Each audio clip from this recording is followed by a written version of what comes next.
धर्मनगरी उज्जैन के देवास गेट थाना क्षेत्र स्थित मालीपुरा की एक होटल में शनिवार को उस समय हड़कंप मच गया जब एक युवक और युवती संदिग्ध अवस्था में पकड़े गए। होटल श्री दर्शन में चल रहे इस खेल का पर्दाफाश तब हुआ जब हिंदू जागरण मंच के सदस्यों और होटल संचालक को युवक की गतिविधियों पर शक हुआ। सूचना मिलते ही पुलिस मौके पर पहुंची और कमरे का नजारा देखकर दंग रह गई। पकड़े गए युवक की पहचान भोपाल के मोमिनपुरा निवासी साहिल अहमद के रूप में हुई है, जिसने अपनी पहचान छिपाने और खुद को हिंदू दिखाने के लिए माथे पर बाकायदा त्रिपुंड लगा रखा था। होटल के कमरे की तलाशी लेने पर वहां से फूल और सिगरेट भी बरामद हुए हैं।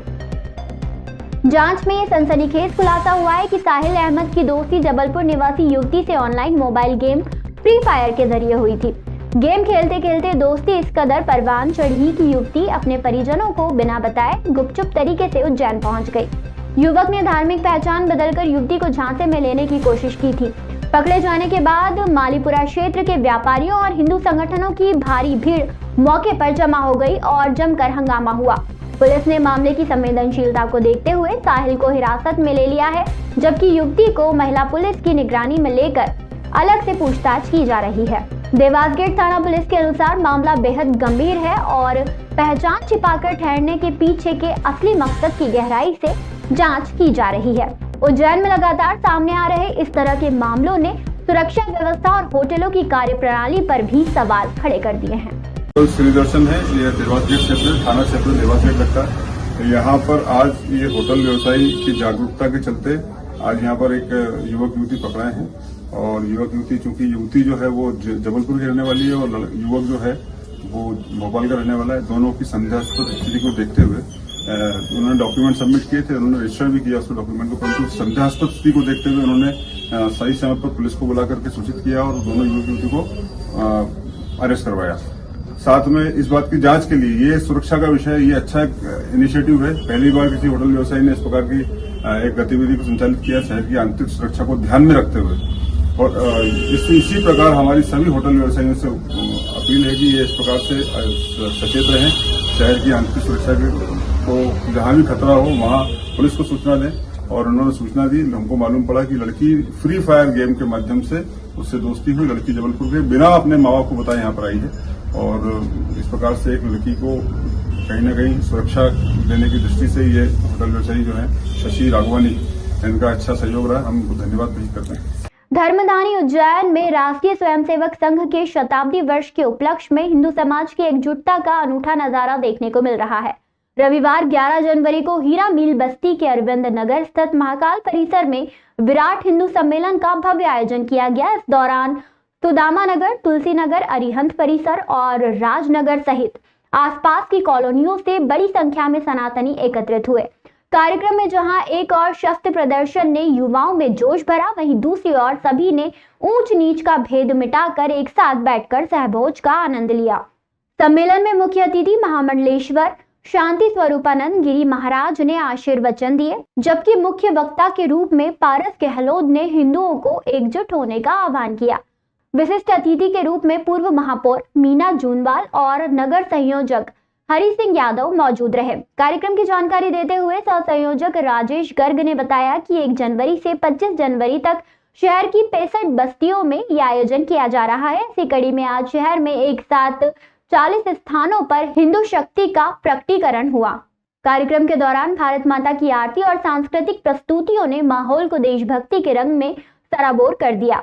वक्ताओं ने जोर दिया कि अपनी परंपराओं को जानने और आने वाली पीढ़ियों को सनातनी संस्कार से जोड़ने के लिए ऐसे आयोजन अनिवार्य हैं।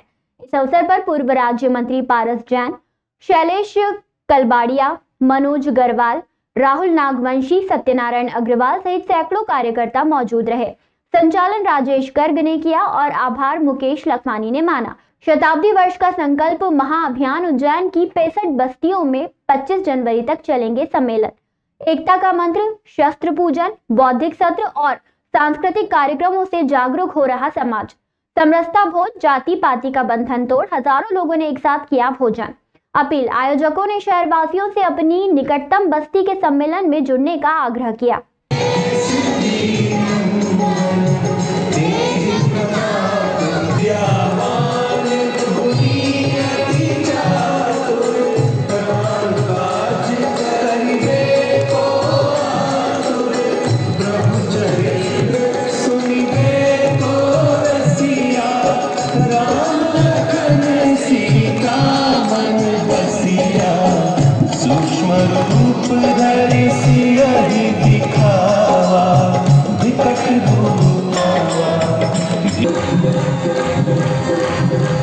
आज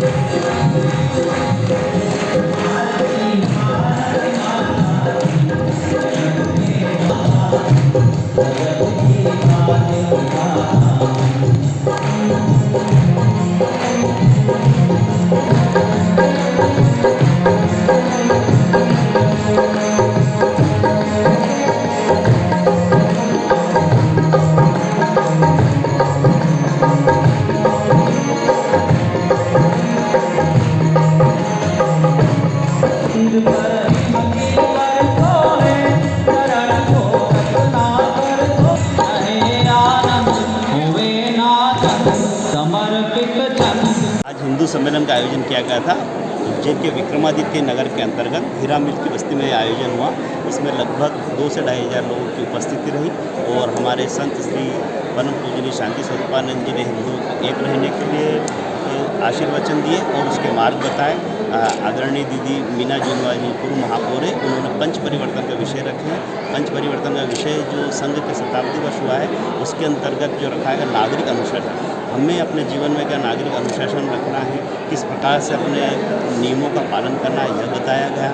पर्यावरण किस प्रकार से रक्षा करना है, कैसे प्लास्टिक का उपयोग नहीं करना है, पौधों को बचाना है, पेड़ को बचाना है। कुटुंब प्रबोधन के विषय में बताया हमें। सामाजिक समरसता के बताया है कि हम लोग सब साथ बैठकर भोजन करें, साथ बैठकर। स्वदेशी का बताया, स्वदेशी भाषा अपनाएं, स्वभाषा का उपयोग करें और जहाँ तक हो सके स्वदेशी वस्तु भी खरीदें पूर्ण रूप से। जो छोटे छोटे कुटीर उद्योग है, लघु उद्योग है, उसको भी व्यापार व्यवसाय मिलता है। आसपास में जो महिलाएं छोटे जो अपने जो त्यौहार रहते हैं, दीपावली है, होली है, इसमें जो निर्माण करती है उनसे ही खरीदें, यह आग्रह किया। इस प्रकार से आयोजन था और मुख्य वक्ता पारस जी गहलोत थे। उन्होंने भी पूरी संघ के 100 वर्ष में जो कार्य किए उसकी पूरी विस्तृत यहाँ पर रचना की। देखिए, राष्ट्रीय स्वयंसेवक संघ का ये शताब्दी वर्ष है। शताब्दी वर्ष में संकल्प ऐसा लिया गया है कि पूरे हिंदुओं को एक साथ जोड़ा जाए, जन आंदोलन बना जाए संगठन का। और इस दृष्टि से भी आवश्यक है कि जैसे योगी जी कहते हैं ना कि बटोगे तो कटोगे, एक रहोगे तो सेफ रहोगे। संगठन की बड़ी शक्ति होती है और संगठन के बल पर ही व्यक्ति कुछ भी कर सकता है। और अभी संगठन की शक्ति को लोगों ने देखा है। जब राम जन्मभूमि का जन आंदोलन खड़ा हुआ, संत शक्ति साथ खड़ी हुई, हिंदू पीछे से खड़ा हुआ, तो एक इतना बड़ा जन आंदोलन बना कि आज भगवान श्री राम अपने मंदिर में बैठे हैं। तो इसका मतलब है कि जब हिंदू अपनी शक्ति दिखाता है तो अपनी संस्कृति, अपना धर्म, अपना देश सब सुरक्षित रहता है। और हिंदुओं ने तो वैसे भी शास्त्र हमारे कहते हैं अहिंसा परमो धर्म। हम तो सबकी पूजा करते हैं, हम तो पेड़ों की पूजा करते हैं, जानवरों की पूजा करते हैं, मनुष्य की पूजा करते हैं। हिंसा में विश्वास नहीं है। पर कुछ लोग ऐसे हैं जो देश में हिंसा फैलाकर, अराजकता फैलाकर इस देश को लूट लेना चाहते हैं या इस देश पर कब्जा कर लेना चाहते हैं। उस सब के लिए हिंदुओं का संगठित होना जरूरी है। अभी बांग्लादेश को ले लें, बांग्लादेश में हिंदू कम है तो वहाँ खदेड़ कर मारे जा रहे हैं। अगर हम यहाँ अपने देश में भी सुरक्षित नहीं रह पाएंगे तो फिर कहाँ जाएंगे? क्योंकि हिंदुओं के लिए केवल हिंदुस्तान है। इसलिए हम अभी यही बोल रहे थे, कहो गर्व से हम हिंदू हैं, हिंदुस्तान हमारा है। ये गर्व हम सबके बीच में होना चाहिए। दूसरा भी हम ये भी कह रहे थे कि भाई हम सब लोग अपने नाम के आगे सरनेम लगाते हैं। अब जो अच्छे लोग हैं वो ये लगाएं कि अपने नाम के आगे हम हिंदू हैं, हम हिंदू हैं ऐसा लगाएं। तो जातियों का जो भेद है, जो सीमाएं बंटती हैं, उनको हम एक करने का प्रयास करें और एकता समाज में होगी तो उसका एक बड़ा परिणाम आएगा, देश का गौरव बढ़ेगा और ये देश ऐसे ही फिर से विश्वगुरु बनेगा अगर हम संतों के मार्गदर्शन में चलें।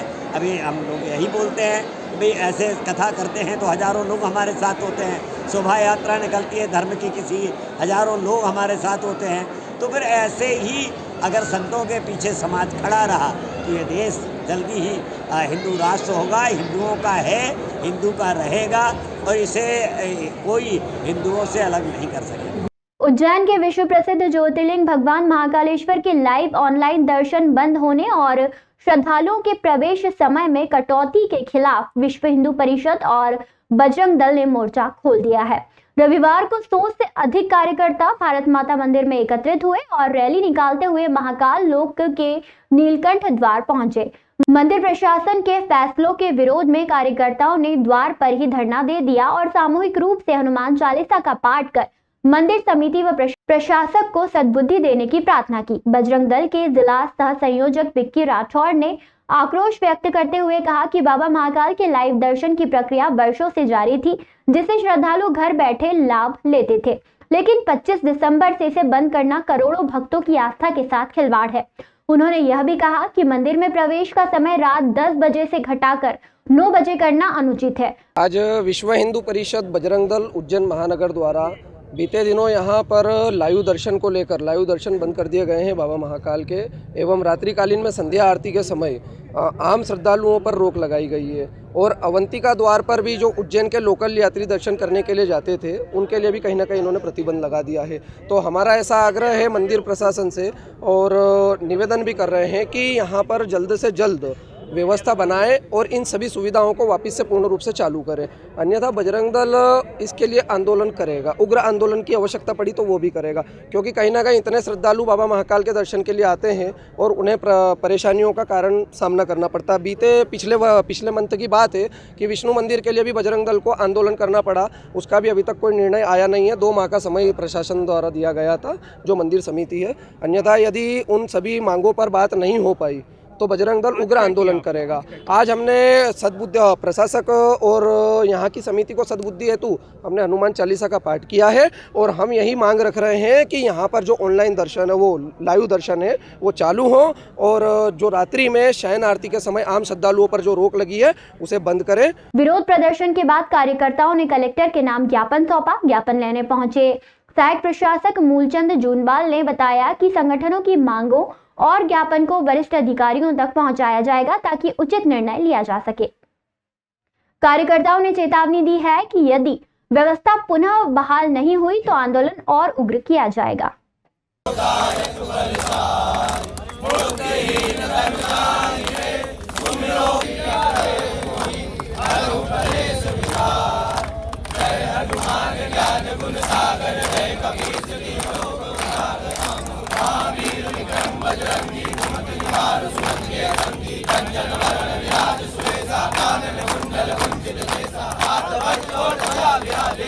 हिंदू परिषद बजरंग दल द्वारा आज ज्ञापन दिया गया। इनकी जो मांगे हैं, जिसके जो मांगों का जो भी होगा उसके लिए वरिष्ठ को अवगत करा देंगे। इनका ज्ञापन ले लिया गया है। क्या मांगे सर? अभी इन्होंने क्या मांग? इनकी कुछ मांगे हैं, जैसे लाइव दर्शन का है और कोई मंदिरों का है, उसलिए उसको अवगत करा दिया जाएगा। कहाँ पर बैठे हैं और क्या इन्होंने किया? ये नीलकंठ पे बैठे हैं और इनके द्वारा भगवान का वाचन वगैरह किया गया है। विश्व प्रसिद्ध ज्योतिर्लिंग भगवान महाकालेश्वर के दरबार में शनिवार रात बॉलीवुड का ग्लैमर और श्रद्धा का अद्भुत संगम देखने को मिला। मशहूर फिल्म अभिनेत्री शिल्पा शेट्टी अपनी बहन शमिता शेट्टी के साथ बाबा महाकाल की शरण में पहुंची। दोनों बहनों ने रात्रि में होने वाली भगवान महाकाल की भव्य शयन आरती में शिरकत की और घंटों तक भक्ति भाव के साथ मंदिर परिसर में समय बिताया। आरती के दौरान दोनों अभिनेत्रियां पूरी तरह शिव भक्ति में लीन नजर आईं और बाबा का आशीर्वाद लेकर सुख समृद्धि की कामना की। शिल्पा और शमिता शेट्टी के मंदिर पहुंचने की सूचना मिलते ही वहां मौजूद श्रद्धालुओं में उनकी एक झलक पाने के लिए उत्साह देखा गया। दर्शन के उपरांत श्री महाकालेश्वर मंदिर प्रबंध समिति की ओर से सहायक प्रशासक हिमांशु कारपेंटर ने दोनों अभिनेत्रियों का आत्मीय स्वागत और सत्कार किया। मंदिर समिति द्वारा उन्हें बाबा महाकाल का प्रसाद और स्मृति चिन्ह भेंट किया गया। शिल्पा शेट्टी ने उज्जैन की आध्यात्मिक ऊर्जा की सराहना करते हुए महाकाल दर्शन को एक अविस्मरणीय अनुभव बताया। गौरतलब है कि शिल्पा अक्सर धार्मिक स्थलों पर नजर आती हैं, लेकिन शयन आरती में दोनों बहनों की मौजूदगी ने इस दौरे को और भी खास बना दिया।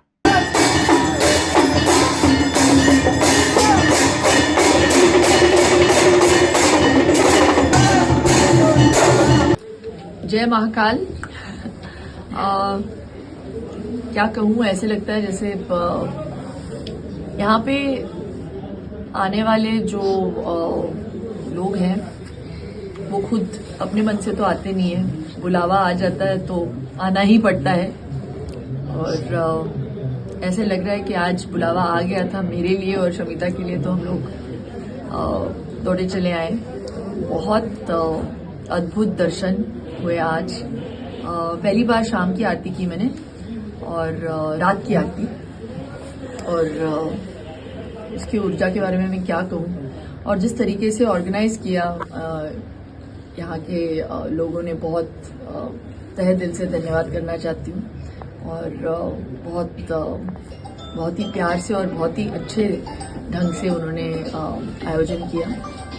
एंड वापस आना चाहती हूँ। कहा है मैंने उनसे कि वापस मुझे बुलाइए। जी शमिता जी, आप भी बताएं। बहुत बड़ी शिव भक्त है जी। शमिता। मैं पहली बार आ रही हूँ यहाँ पे, एंड जैसे शिल्पा ने कहा, आज फाइनली मेरा बुलावा आया था, एंड मैं बस बहुत पीस महसूस कर रही हूँ अभी, एंड बहुत ब्यूटीफुली ऑर्गेनाइज किया है हम दोनों के लिए और सभी लोगों के लिए, एंड मैं बस थैंक यू बोलना चाहती हूँ। महाकाल की नगरी में इन दिनों आस्था और सितारों का संगम देखने को मिल रहा है। शनिवार रात से रविवार तक बॉलीवुड हस्तियों और शासन के दिग्गजों ने बाबा महाकाल के दरबार में हाजिरी लगाई, जहां अभिनेत्री शिल्पा शेट्टी और शमिता शेट्टी ने भक्तिभाव के साथ शयन आरती का लाभ लिया। वहीं दिग्गज अभिनेता आशीष विद्यार्थी और नीति आयोग की प्रिंसिपल इकोनॉमिक एडवाइजर एना रॉय ने भी महादेव के चरणों में मत्था टेककर देश की समृद्धि की कामना की। शनिवार रात शिल्पा और शमिता शेट्टी बाबा की भव्य शयन आरती की साक्षी बनी। शिव भक्ति में लीन दोनों बहनें घंटों मंदिर परिसर में रुकी रहीं, जिन्हें देख श्रद्धालु भी उत्साहित उठे। मंदिर समिति के सहायक प्रशासक हिमांशु कारपेंटर ने उनका स्वागत किया। रविवार सुबह अभिनेता आशीष विद्यार्थी ने कोटि तीर्थ कुंड स्थित कोटेश्वर महादेव का विधि विधान से अभिषेक किया। फिल्मी चकाचौंध से दूर आशीष यूं ही पूरी तरह शिव भक्ति में रंगे नजर आए, जहां नवीन शर्मा ने उनका सत्कार किया।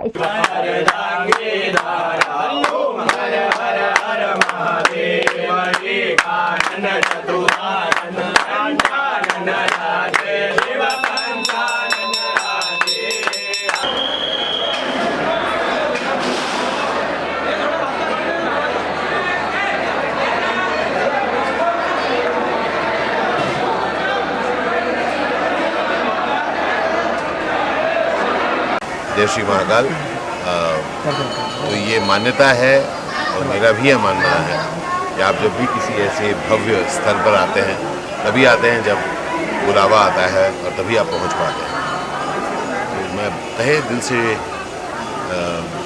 शुक्रगुजार हूँ कि मुझे आज यहाँ आने का मौका मिला। एक तो बात हुई दर्शन की और जो यहाँ पर पूरा एक्सपीरियंस है, लेकिन एक चीज़ मैं बताना चाहता हूँ कि जिस तरीके से पूरे माहौल को संभाला गया है, सफाई रखी गई है, जो अरेंजमेंट्स हैं, इस तरीके से बहुत ही प्लान्ड तरीके से लोग आगे बढ़ रहे हैं। तो जो भी इसके लिए ज़िम्मेदार है, सफाई के लिए ज़िम्मेदार है, आप सबको बहुत बहुत धन्यवाद और मुबारकबाद कि आप लोगों ने इतने अच्छे तरीके से जो दर्शन करने आते हैं उनका आप ख्याल रखते हैं। बहुत बहुत धन्यवाद। और मुझे बहुत अच्छा लगा। मैं दोबारा ज़रूर आना चाहूँगा, जब भी बुलाएंगे महाकाल, रूपाली और मैं ज़रूर आएंगे नए लुक। इसी कड़ी में नीति आयोग की एना रॉय ने भी ज्योतिर्लिंग के दर्शन किए। उन्होंने देश की खुशहाली के लिए प्रार्थना की, जिसके बाद उप प्रशासक सिम्मी यादव ने उन्हें स्मृति चिन्ह भेंट किया। प्रशासनिक व्यस्तताओं के बीच उज्जैन पहुंची एना रॉय ने मंदिर की बेहतर व्यवस्थाओं की सराहना की। मंदिर समिति द्वारा सभी विशिष्ट अतिथियों का भव्य स्वागत कर उन्हें बाबा महाकाल का आशीर्वाद प्रदान किया गया। आज का जो मेरा मंदिर आने का सौभाग्य मुझे प्राप्त हुआ, ये मेरी ज़िंदगी में पहली बार मैं यहाँ आई हूँ। मैं काफ़ी मंदिरों में गई हूँ और यहाँ की जो मैंने व्यवस्था देखी है, हर किस्म के भक्तजनों के लिए जो व्यवस्था है, अभी ठंड का मौसम है तो जिस तरह से मंदिर प्रशासन ने यहाँ पे लोगों के कंफर्ट को ध्यान रखते हुए जो कारपेट्स लगाए हैं, कहीं पे कुछ गीला नहीं है, कहीं पे कुछ हमको ऐसा नहीं लगा कि असुविधा होगी लोगों को। तो जबकि महाकाल का मंदिर है, जल चढ़ाया जाता है, इसके बावजूद बहुत अच्छी व्यवस्था है। जो क्राउड मैनेजमेंट है वो बहुत ही अच्छी तरह से किया गया है। ट्रैफिक की मैनेजमेंट बहुत अच्छे से की गई है। अब हम मंदिर के जो व्यवस्था जो यहाँ देखे गए हैं, हम बाकी जगहों में भी देखने की कोशिश करेंगे कि किस तरह से ऐसी व्यवस्था हर जगह, हर बड़े मंदिर हर छोटे मंदिर में हम कर सकें। और यहाँ पे हमने जो काम चालू है महाकाल कॉरिडोर का वो भी देखा, बहुत ही एम्बिशियस है, बहुत इम्प्रेसिव है। तो मैं मंदिर के जो प्रशासन है उनका भी धन्यवाद भी करूँगी और उनको कंग्रेचुलेट भी करूँगी कि उन्होंने इतना अच्छा काम जारी रखा। और अभी हमको ये भी बताया गया कि 2028 में जो एक बहुत बड़ा यहाँ पे उत्सव होगा उसमें बहुत बड़ी संख्या में लोग आएंगे, उसके लिए भी ये लोग इंतज़ाम करते हैं। तो मेरी बेस्ट विशेज़ है मंदिर के मैनेजमेंट के लिए जो यहाँ पे ये काम कर रहे हैं। उज्जैन की धार्मिक नगरी के लिए इस वर्ष का गणतंत्र दिवस ऐतिहासिक होने जा रहा है, क्योंकि यहाँ के अध्यम साहसी डॉक्टर जितेंद्र शर्मा को राष्ट्रपति भवन से विशेष आमंत्रण प्राप्त हुआ है। गंभीर बिल्डिंग डिसऑर्डर हीमोफीलिया से पीड़ित होने के बावजूद अपनी दृढ़ इच्छा शक्ति से बड़ी बाधाओं को पार करने वाले जितेंद्र शर्मा अब इतिहास में अपना नाम दर्ज कराएंगे। डाक विभाग के एडीजी ने स्वयं उनके निवास पर पहुंचकर महामहिम राष्ट्रपति का ये निमंत्रण पत्र सौंपा है। पूरे मध्य प्रदेश से इस सम्मान के लिए केवल 2 व्यक्तियों का चयन किया गया है, जिसके अंतर्गत जितेंद्र शर्मा 3 दिनों तक राष्ट्रपति भवन के राजकीय अतिथि रहेंगे और उन्हें राष्ट्रपति के हाथों सम्मानित होने का गौरव प्राप्त होगा। डॉक्टर जितेंद्र शर्मा की शैक्षणिक और सामाजिक उपलब्धियां भी असाधारण हैं। उन्होंने अंतर्राष्ट्रीय खिलाड़ी पीवी सिंधु पर डॉक्टरेट की उपाधि प्राप्त की है और 2 अलग अलग विषयों में नेट परीक्षा उत्तीर्ण कर अपनी बौद्धिक क्षमता का परिचय दिया है। मैं संक्षिप्त में अपना परिचय देता हूँ कि मैं जितेंद्र शर्मा जन्म से एक हीमोफीलिया नाम की ब्लड डिसऑर्डर डिसीज़ को लेके मतलब स्ट्रगल कर रहा हूँ, जिसमें ब्लड क्लॉटिंग नहीं होती, जिसके कारण मेरे शरीर के सभी जॉइंट्स डिफेक्ट हो चुके हैं। उसको लेते हुए मैंने अपनी पढ़ाई पूरी की और अभी रिसेंट में मैंने 51 ईयर्स की एज में डॉक्टरेट कंप्लीट किया। साथ में मैंने 2 सब्जेक्ट में नेट भी क्वालिफाई किया और पिछले 18 वर्षों से मैं SBI लाइफ इंश्योरेंस के उज्जैन ऑफिस में पदस्थ हूँ। और वहाँ पे मेरे द्वारा कोविड के दौरान मतलब मेरे जो कार्य क्षेत्र में जितनी भी SBI की ब्रांचेस आती हैं उसमें लगभग हमने 2 साल में मैंने और मेरे कलीग्स ने मिलके करीब 200 PMJJBY क्लेम्स जो कि प्रधानमंत्री जी द्वारा संचालित की जाती है, प्रधानमंत्री कार्यालय से संचालित की जाती है, उस स्कीम के हमने मतलब जो डिसीज थे उनको डेथ क्लेम प्रोसेस करवाए थे। और मुझे 2018 में बेस्ट एम्प्लॉय का राष्ट्रीय पुरस्कार भी प्राप्त हो चुका है। कैसा लग रहा है आपको? राष्ट्रीय पुरस्कार के समय जो फीलिंग्स थी एकदम जो अनएक्सपेक्टेड चीज़ थी कि मतलब एक छोटे से शहर के आदमी को वहाँ बुला के और सम्मानित किया गया था, वही फीलिंग्स आज भी है और वही उत्साह है। मुझे भारत सरकार डाक विभाग द्वारा मुझे माननीय राष्ट्रपति कार्यालय से जो आमंत्रण पत्र प्राप्त हुआ है वो आज सुबह ही मुझे घर पे आके और डाक विभाग द्वारा डिलीवर किया गया है। अब सर ये एकदम जो मतलब एक भाव विभोर जो एक मतलब आपने जो चीज़ सोच नहीं रखी है वो एकदम आपके सामने आ जाना, तो एकदम आश्चर्यचकित होना और उस चीज़ का जो एकदम अविस्मरणीय जो अनुभव है वो अभी फील हो रहा है। वर्तमान में भारतीय जीवन बीमा निगम में कार्यरत जितेंद्र शर्मा ने कोविड काल के दौरान मानवता की सेवा करते हुए प्रधानमंत्री जनधन योजना के तहत 200 से अधिक परिवारों को मृत्यु दावा दिलाने में महत्वपूर्ण भूमिका निभाई थी। वर्ष 2018 में राष्ट्रीय पुरस्कार से नवाजे जा चुके डॉक्टर जितेंद्र शर्मा आज मुख्यमंत्री डॉक्टर मोहन यादव से भी भेंट करेंगे।